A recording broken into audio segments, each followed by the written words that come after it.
శ్రీదేవి శరన్నవరాత్రి ఉత్సవాల్లో భాగంగా దెందులూరు మండలం గోపన్నపాలెంలో వేంచేసి ఉన్న అమ్మవారి ఆలయంలో ప్రత్యేక పూజలు పలు సాంస్కృతిక కార్యక్రమాలను దేదీప్యమానంగా నిర్వహిస్తూ వస్తున్నారు. ఆలయానికి విచ్చేసిన భక్తులు అమ్మవారికి ప్రత్యేక పూజలు నిర్వహించారు. అర్చకులు ప్రభాకర్ రావు అమ్మవారికి అఖండ హారతి ఇచ్చారు. అనంతరం జరిగిన చిన్నారుల నృత్య ప్రదర్శన అందరినీ ఆకట్టుకుంది. ఉత్సవ కమిటీ సభ్యుల పర్యవేక్షణలో జరిగిన కార్యక్రమానికి గ్రామస్తులు పెద్ద సంఖ్యలో హాజరయ్యారు.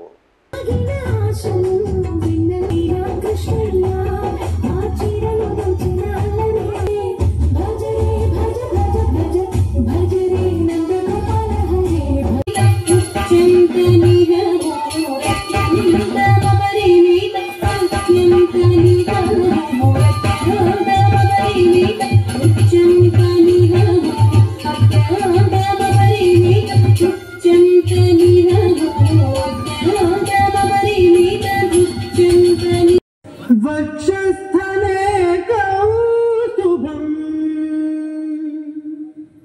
नासाग्रे नवमौक्तिकं करतले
Thank you.